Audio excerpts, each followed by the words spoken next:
Elle a vendu l'âme de sa meilleure amie pour devenir riche. Mais ce qu'elle a réveillé cette nuit-là n'était pas humain. Hawa et Mariam étaient inséparables depuis l'enfance. Dans leur petit village, tout le monde les appelait les deux sœurs. Peu importe ce qui arrive, on restera toujours ensemble.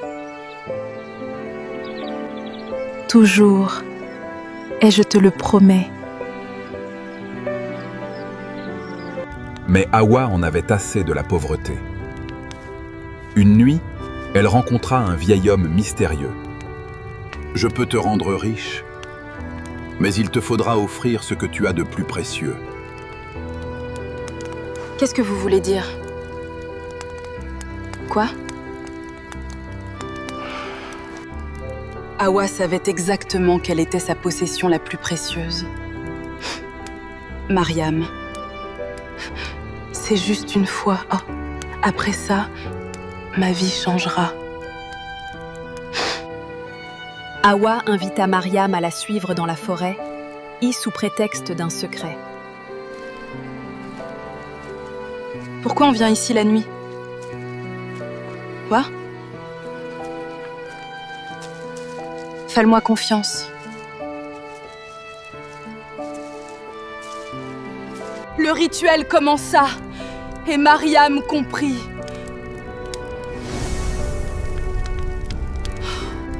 Hawa, tu fais quoi? C'est moi, ta sœur. Je suis désolée, mais il était déjà trop tard.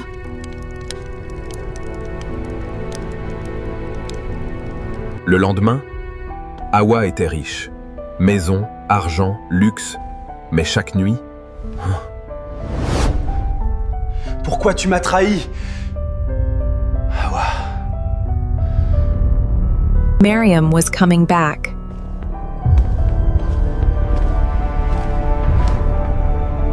One evening, Mariam appeared before her. Not like before. Ton tour est venu. Et Hawa disparut, à jamais. La richesse ne vaut rien quand elle est achetée avec du sang. Abonne-toi pour plus d'histoires choquantes. Aujourd'hui, je quitte Gokoro. Je pars chercher la richesse. Et quand je reviendrai, personne dans ce village ne me reconnaîtra. Mais ce qu'Aïcha ne savait pas, c'est que ce voyage allait transformer son rêve en cauchemar. Aïcha vivait dans le petit village de Gokoro. Un village simple où la vie était difficile mais paisible. Mais Aïcha ne voulait pas de cette vie. Je ne veux pas passer toute ma vie ici. Je veux des voitures, et je veux de l'argent, et je veux une grande maison. Dans son cœur, Aïcha rêvait d'une vie luxueuse. La ville n'est pas toujours ce qu'elle montre, ma fille. Ne t'inquiète pas, maman. Je reviendrai riche. Ce matin-là, Aïcha prit la décision qui allait changer sa vie. Le car quitta lentement Gokoro. Adieu, Gokoro. La prochaine fois que je reviendrai, je serai riche. C'est ici que ma nouvelle vie commence. La ville brillait de nulle lumière, mais derrière ces lumières se cachait une autre réalité. Les jours passèrent.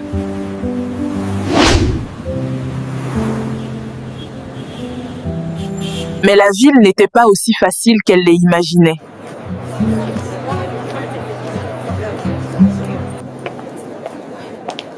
Tout est plus difficile ici.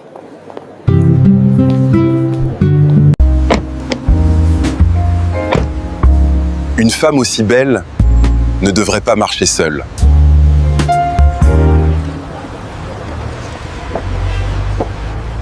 Je viens juste d'arriver en ville. Respecte. Alors laisse-moi te montrer la vraie ville.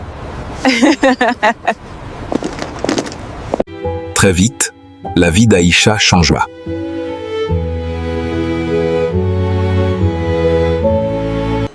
Avec moi, tu ne manqueras jamais de rien.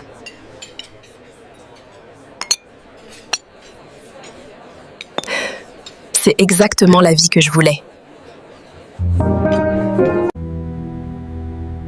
Mais certaines choses commencèrent à inquiéter Aïcha.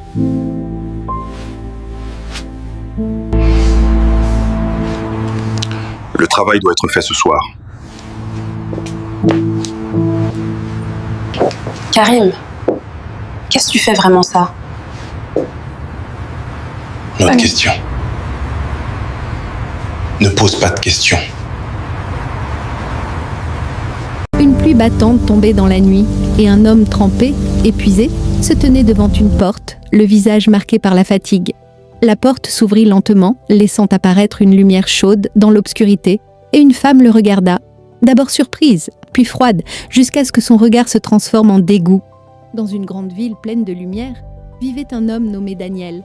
Riche, très riche même, mais personne ne le savait car Daniel avait un problème. Il ne faisait plus confiance à l'amour. Toutes les femmes qu'il rencontrait aimaient son argent, jamais lui. Un jour, il rencontra Amina, simple, belle, naturelle. Elle ne savait rien de sa richesse. Avec elle, Daniel ressentit quelque chose de différent, quelque chose de vrai, mais au fond de lui, le doute était toujours là. Alors, il prit une décision dangereuse, tester son amour. Un soir, Daniel se présenta chez Amina, mais cette fois habillé comme un homme pauvre, avec des vêtements sales, des chaussures usées et un visage fatigué. Quand Amina ouvrit la porte, elle ne le reconnut presque pas. Elle le regarda, surprise, puis inquiète. « Daniel, qu'est-ce qui t'est arrivé ?» Il baissa les yeux et répondit d'une voix brisée. « J'ai tout perdu. Mon travail, mon argent. Je n'ai plus rien. » Un silence lourd s'installa. Le vent soufflait doucement, comme si le monde attendait sa réponse. Amina recula lentement, et son regard changea. « Tu veux dire que tu es devenu pauvre ?» Daniel hocha la tête, et à cet instant précis, tout bascula. Amina croisa les bras, son visage devenu froid. « Écoute Daniel, moi je ne peux pas souffrir avec quelqu'un. » Le cœur de Daniel se serra. « Mais je t'aime, » dit-il. Elle secoua la tête sans hésiter. L'amour ne paie pas les factures. Ces mots frappèrent Daniel en plein cœur. Sans un mot de plus, Amina referma la porte lentement, devant lui. La pluie continua de tomber, trempant ses vêtements déjà usés. Mais Daniel ne pleurait pas. Non, il comprenait, tout était clair maintenant. Quelques jours plus tard, une voiture de luxe s'arrêta devant la maison d'Amina. Les voisins regardaient, étonnés. Daniel sortit, élégant, puissant, méconnaissable. Amina accourut, choquée. « Daniel, mais tu es riche ?» Il la regarda calmement et répondit « Oui, je l'ai toujours été. » Elle resta figée, perdue. « Alors, pourquoi tu m'as menti ?» Daniel s'approcha lentement. « Je ne t'ai pas menti. » Puis il marqua une pause. « Je t'ai testé ?» Le silence devint lourd. Les larmes montèrent aux yeux d'Amina. « Je peux t'expliquer. » Mais Daniel leva la main pour l'arrêter. « Non !» Son regard était froid désormais. « Tu m'as déjà donné ta réponse, le jour où je n'avais plus rien. » Sans ajouter un mot, il se retourna, monta dans sa voiture et partit sans jamais regarder en arrière. Parce que parfois, ce n'est pas l'amour qui manque, c'est la vérité des gens quand tout disparaît. Et toi, si demain tu perds tout, qui restera à tes côtés? Dis-le en commentaire et abonne-toi pour plus d'histoires qui ouvrent les yeux. Ils l'ont traitée comme une esclave, mais le jour où elle est revenue, tout le monde s'est agenouillé. Dans une grande maison luxueuse, vivait une jeune servante. Elle s'appelait Mariam. Chaque jour, elle travaillait sans repos. Mais ce n'était pas le travail le plus dur, c'était l'humiliation. « Tu n'es rien, juste une servante. » Et tout le monde riait d'elle. Mais un jour, tout changea. Mariam quitta la maison en silence, sans argent, sans aide, mais avec une promesse. « Un jour, je reviendrai. » Des années passèrent, et ce jour arriva. Une voiture de luxe s'arrêta devant la maison. Une femme élégante descendit. C'était Mariam, la nouvelle propriétaire de la maison. Les anciens maîtres restèrent figés, leur arrogance avait disparu. Mariam les regarda calmement, puis elle se souvint. « Tu n'es rien. » Elle esquissa un léger sourire. Mais cette fois, c'était elle qui avait le pouvoir. Parce que ceux que tu méprises aujourd'hui peuvent devenir ceux qui contrôlent ton destin demain. Et toi, tu respectes les gens par leur cœur ou par leur statut? Abonne-toi. Dans un petit village africain, vivait une femme appelée Mariam. Un jour, son mari la quitta et partit sans jamais revenir. Les voisins du village commençaient à parler d'elle et à se moquer de sa situation. Mariam se sentait seule et rejetée, mais au fond de son cœur, elle refusait d'abandonner. Un matin, elle prit une décision qui allait changer sa vie. Elle commença à travailler dur au marché pour reconstruire sa vie. Les jours passaient et peu à peu, les choses commençaient à changer. Les mêmes personnes qui se moquèrent d'elle commencèrent à la respecter. La femme que tout le monde avait abandonnée était devenue l'une des plus fortes du village. Un homme très riche décide de devenir pauvre juste pour trouver une femme qu'il aimera pour son cœur. Il était une fois un homme très riche nommé Kader. Il avait une grande maison, de belles voitures et beaucoup d'argent. Tout le monde pensait qu'il était heureux, mais malgré toute sa richesse, son cœur était triste, car beaucoup de femmes s'approchèrent de lui seulement pour son argent. Kader se demandait souvent si une femme pouvait l'aimer simplement pour qui il est vraiment. Un jour, il eut une idée très étrange. Il décida de laisser sa richesse derrière lui et de vivre comme un homme pauvre pour découvrir la vraie femme qu'il aimera pour son cœur. Un matin très tôt, il quitta la grande ville avec un petit sac et quelques vêtements et partit vivre dans un petit village calme où la vie était simple. Dans ce village, les gens travaillaient dans les champs, parlaient ensemble et partageaient ce qu'ils avaient. Kader commença à vivre comme eux. Il aidait les habitants, portait de l'eau et travaillait dans les champs. Un jour, pendant qu'il aidait au village, il rencontra une jeune femme appelée Amina. Elle était très gentille, toujours souriante et aimait aider les autres. Amina ne savait pas que Kader était riche. Pour elle, il était simplement un homme simple et travailleur. Les jours passaient et ils parlaient souvent ensemble. Ils riaient, travaillaient et partageaient de bons moments dans le village. Petit à petit, quelque chose de spécial naissait entre eux et leurs cœurs commencèrent à s'aimer. Mais un jour, Kader sentit qu'il devait dire la vérité. Il regarda Amina et lui expliqua qu'en réalité, il était un homme très riche et qu'il avait quitté la ville pour trouver une femme qu'il aimera pour son cœur. Amina resta silencieuse un moment, puis elle sourit doucement et lui dit qu'elle l'aime pour sa bonté et son cœur, pas pour son argent. En entendant ces mots, Kader comprit qu'il avait enfin trouvé la vraie femme de sa vie et depuis ce jour, ils vécurent heureux ensemble, car le vrai amour ne regarde pas l'argent, mais la bonté du cœur. Dans un village entouré de grands baobabs, vivait un jeune garçon nommé Kofi. Kofi était pauvre, mais il avait un cœur pur et aimait aider tout le monde. Un jour, il trouva un vieil homme assis sous un baobab, fatigué et affamé. Sans hésiter, Kofi lui donna son dernier morceau de pain. Soudain, le vieil homme se transforma en esprit lumineux. L'esprit lui dit « Ta bonté changera ton destin ». Dès le lendemain, les récoltes du village devinrent abondantes, et Kofi comprit que la vraie richesse est dans le cœur. Il était une fois un petit garçon nommé Adam qui vivait le mois du carême avec sa famille. Sa maman lui expliqua que le carême était un moment spécial pour se rapprocher de Dieu et devenir meilleur. Elle dit que les bons musulmans commencent la journée en se réveillant tôt avant le lever du soleil. Ils mangent un petit repas du matin pour avoir de la force pendant la journée. Ensuite, toute la journée, ils ne mangent pas et ne boivent pas jusqu'au coucher du soleil. Mais maman dit que le plus important n'est pas seulement de ne pas manger. Les bons musulmans doivent aussi parler gentiment et éviter de dire des mots méchants. Ils doivent être patients même quand ils sont fatigués ou ont faim. Ils doivent aussi aider les autres et partager ce qu'ils ont. Pendant le carême, on prie plus souvent pour remercier Dieu. On essaie aussi de faire de bonnes actions tous les jours. On évite de se disputer et on cherche la paix avec tout le monde. Quand le soleil se couche enfin, toute la famille peut se réunir pour manger ensemble. Ils remercient Dieu pour la nourriture et pour cette belle journée. Adam comprit que le carême apprend à être gentil, patient et reconnaissant. Et chaque jour, il essayait de devenir une meilleure personne. Car le vrai but du carême est d'avoir un cœur bon et rempli d'amour. Aujourd'hui, c'est le 2e jour du carême. Et nous continuons d'apprendre à être patients et gentils. Le matin, on se réveille tôt pour manger avant que le soleil se lève. Dans la journée, on ne mange pas et on ne boit pas, mais on reste calme et courageux. On essaie aussi de dire de belles paroles et d'aider les autres. Quand le soleil se couche, on peut enfin manger et boire avec joie. Chaque jour du carême nous apprend à être plus fort, plus gentil et reconnaissant. Aminata n'aurait jamais imaginé que le téléphone oublié de son mari allait détruire tout son monde. Depuis quelques semaines, Moussa rentrait tard, évitant son regard et parlant moins que d'habitude. Aminata sentait que quelque chose s'était brisé entre eux, sans savoir quoi. Ce soir-là, son téléphone vibra encore, mais Moussa était sous la douche. Le message affiché disait « Tu me manques déjà, reviens vite mon amour ». Le cœur d'Aminata s'arrêta net. Quand Moussa sortit de la douche, il trouva sa femme immobile, le téléphone serré dans ses mains tremblantes. Le silence entre eux était plus lourd que 1000 cris. « Qui est-elle » demanda Aminata d'une voix brisée. Moussa baissa la tête et ne répondit pas tout de suite. Son silence était déjà une réponse. Ce soir-là, Aminata comprit que l'amour peut mourir, même quand 2 personnes vivent sous le même toit. Et parfois, la pire trahison n'est pas de partir, mais de rester en mentant. Mais une question restait dans le cœur d'Aminata. Peut-on pardonner une trahison qui a brisé l'âme ? Le lendemain matin, la maison semblait la même, mais leur amour, lui, n'existait plus comme avant. Aminata regardait Moussa comme on regarde un étranger, un homme qu'elle avait aimé, mais qu'elle ne reconnaissait plus. Et pour la première fois, elle comprit que certaines blessures ne font pas de bruit, mais détruisent tout de l'intérieur. Son cœur n'était pas seulement brisé, il était réveillé. Et maintenant, elle devait décider, partir ou apprendre à vivre avec une vérité qui lui avait volé la paix. Aujourd'hui, j'ai une idée qui va nous rendre riches. La dernière fois aussi, tu as dit ça. On a perdu l'argent du riz. Cette fois, c'est sérieux. Quand Souké dit sérieux, il faut déjà s'inquiéter. On va ouvrir un restaurant. Mais on ne sait pas cuisiner. On apprendra en même temps que les clients mangent. Donc les clients servent de test quoi? Exactement. Celui qui cuisine sans savoir nourrit seulement les moustiques. Vieux père, vous nous découragez? Non, je vous protège. Vous parlez beaucoup, mais vous achetez quoi, Fa? On prépare un grand projet. Commencez par payer vos dettes. Elle a encore gagné. Alors, le restaurant quoi? On va d'abord apprendre à faire le thé. Bonne idée, c'est moins dangereux. Cette ville, les personnes me parlent de cette maison et pourquoi, Fa? Parce qu'il n'y a rien. Juste des histoires pour faire peur. Voilà. La fameuse maison hantée. Regarde les fenêtres. On dirait qu'on nous observe. Juste de la poussière et du silence. Non. Écoute, quelqu'un marche. Vous n'auriez pas dû entrer. Clara, quoi? Vous vivez ici, seulement? Pas vraiment. Vous cachez quoi exactement? La maison se souvient de tout, surtout des morts. Max, derrière toi. Il y arrive.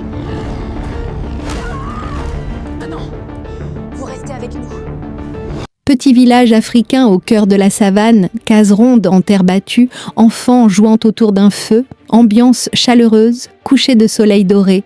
Vieux roi africain assis sur son trône, barbe blanche, vêtements traditionnels colorés, racontant une histoire aux enfants assis autour du feu, expression captivée, lumière douce et chaleureuse. Jeune fille africaine de 12 ans, robe traditionnelle colorée, cheveux en petites tresses, regard déterminé, s'aventurant dans une forêt dense et mystérieuse, rayons de lumière filtrant entre les arbres. Petit garçon africain de 10 ans, cheveux courts, visage inquiet mais curieux, pantalon simple et t-shirt, courant aux côtés de Fatih dans la forêt, expression expressive, ambiance d'aventure. Fatih et Moussa traversant une rivière avec des pierres, eau claire et mouvements réalistes, reflets du soleil, tension et courage visibles sur leur visage. Oiseau légendaire aux plumes dorées scintillantes, perché sur un arbre immense, regard lumineux et majestueux, Fatih et Moussa émerveillés en bas, forêt magique autour. Oiseau doré qui parle aux enfants, forêt enchantée en arrière-plan, expression de concentration sur le visage de Fatih et peur curieuse sur Moussa. Fatih réfléchissant profondément, regard brillant, Moussa surpris et admiratif, ambiance dramatique et lumineuse, forêt magique autour. Oiseau légendaire s'envolant et laissant tomber une plume dorée, lumière scintillante illuminant Fatih et Moussa, expression émerveillée, forêt enchantée. Fatih et Moussa de retour au village, tenant la plume dorée, enfants du village et roi Matador, les accueillant avec joie, ambiance chaleureuse, coucher de soleil. Le jour où Hawa a enterré son mari, elle ne savait pas que le vrai cauchemar commençait après les funérailles. Dans un petit village entouré de poussière rouge et de manguiers anciens vivait Hawa, une femme douce et respectée. Elle avait 3 enfants et un mari travailleur nommé Moussa. Mais un soir, Moussa ne rentra pas des champs. On le retrouva sans vie au bord de la route, victime d'un accident brutal. Les pleurs d'Hawa résonnaient dans tout le village et elle s'agrippait au corps de son mari en criant qu'il l'avait laissée seule avec les enfants. Après l'enterrement, la famille du défunt changea de visage. Son beau-frère convoqua une réunion et déclara que selon la tradition, Hawa devait quitter la maison de son mari. La maison, les champs et les animaux appartenaient désormais à la famille de Moussa. Hawa tomba à genoux en demandant où elle irait avec ses enfants, mais personne ne répondit. Cette nuit-là, sous la pluie, Hawa et ses 3 enfants furent chassés. Et elle regarda une dernière fois la maison qu'elle avait construite avec son mari en comprenant que son combat ne faisait que commencer. Après avoir été chassée, Hawa trouva refuge dans une vieille case abandonnée à la sortie du village et elle commença à vendre des beignets au marché pour nourrir ses enfants. Mais les humiliations continuaient car sa belle famille répandait des rumeurs disant qu'elle avait porté malheur à son mari. Les clients commencèrent à l'éviter et un jour son fils aîné rentra en pleurant en disant que les gens affirmaient que son père était mort à cause d'elle. Le cœur d'Hawa se brisa et la famine s'installa peu à peu dans leur foyer. Les enfants tombèrent malades et une nuit son plus jeune fils fit une forte fièvre. Hawa n'avait pas d'argent pour l'hôpital et elle sortit dans l'obscurité pieds nus en suppliant Dieu de sauver son enfant au moment même où elle pensait tout perdre. C'est alors qu'une voiture s'arrêta devant la case et un vieil homme descendit lentement du véhicule. Dans une ville étouffée par la pauvreté et la colère, un voleur nommé Issa courait chaque nuit pour survivre. Issa ne volait pas par plaisir, mais parce que la faim criait plus fort que sa conscience. Derrière lui, un policier appelé Capitaine Koné jurait de l'arrêter coûte que coûte. Pour Koné, un voleur restait un criminel, peu importe son histoire ou sa misère. Une nuit, Issa entra dans une maison croyant voler de la nourriture, mais il se retrouva face à un enfant affamé, fragile, exactement comme il l'avait été autrefois. Ses mains tremblaient et pour la première fois, Issa comprit qu'il était devenu ce qu'il détestait. Soudain, les sirènes hurlèrent et le capitaine Koné fit irruption, son arme pointée. Issa s'agenouilla, non par peur de la prison, mais par honte profonde. Koné hésita car dans les yeux du voleur, il vit le reflet de son propre passé oublié. Ce soir-là, la loi gagna, mais l'humanité perdit quelque chose que personne ne pourra jamais réparer. Le jour où son mari est mort, sa belle famille a décidé qu'elle mourrait avec lui, mais lentement. Le jour de l'enterrement, Aïssata ne pleurait pas seulement son mari, elle sentait déjà la haine dans les regards de ses beaux-parents. Pour eux, elle n'était plus une épouse, mais une charge inutile depuis que leur fils était mort. Dès le lendemain, ils lui retirèrent la chambre de son mari et l'obligèrent à dormir sur le sol froid de la cour. Chaque matin, sa belle-mère lui jetait de l'eau sale au visage pour la réveiller avant le lever du soleil. On l'obligeait à travailler au champ toute la journée, sans nourriture, sous un soleil brûlant. Le soir, elle mangeait les restes laissés par les enfants, parfois même rien du tout. Quand elle osait se plaindre, son beau-père levait la main pour lui rappeler qu'elle n'avait plus de droits. Il disait que la mort de leur fils était de sa faute, qu'elle portait le malheur. Les voisins voyaient sa souffrance, mais personne n'osait parler par peur de la famille. Chaque nuit, Aïssata priait en silence, demandant seulement la force de survivre jusqu'au matin. Un jour, malade et affaiblie, elle s'effondra dans la cour sans que personne ne vienne l'aider. C'est une étrangère de passage qui s'arrêta, choquée par la cruauté de la scène. Pour la première fois depuis la mort de son mari, quelqu'un la regardait comme un être humain. Ce jour-là, Aïssata comprit que survivre était déjà une forme de victoire. Et si tu avais été à sa place, aurais-tu survécu ? Abonne-toi pour la suite. Dans cette maison, 2 sœurs dormaient sous le même toit, mais l'une d'elles priait chaque nuit pour que l'autre meure afin de prendre son mari. Elles avaient le même père, mais pas la même mère. La grande sœur, Awa, avait grandi avec le sentiment amer d'avoir tout sacrifié sans jamais rien recevoir. La petite sœur, Sana, était douce, discrète, respectueuse et malgré la pauvreté, la vie semblait toujours lui sourire. Elle vivait dans la même cour, partageait la même cuisine, le même puits, mais pas le même cœur. Le jour où Sana se maria, tout bascula. Son mari, Issa, était un homme droit, travailleur, respecté au village. Le mariage fut simple, mais digne.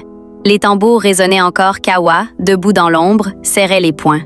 Ce n'était pas seulement la jalousie, c'était une rage ancienne, nourrie par des années de comparaison, de silence et d'humiliation invisible. À partir de ce jour, Awa changea. Elle souriait le jour, mais la nuit, elle disparaissait. Elle allait voir des marabouts, loin du village, dans des lieux où même les chiens n'osaient pas s'approcher.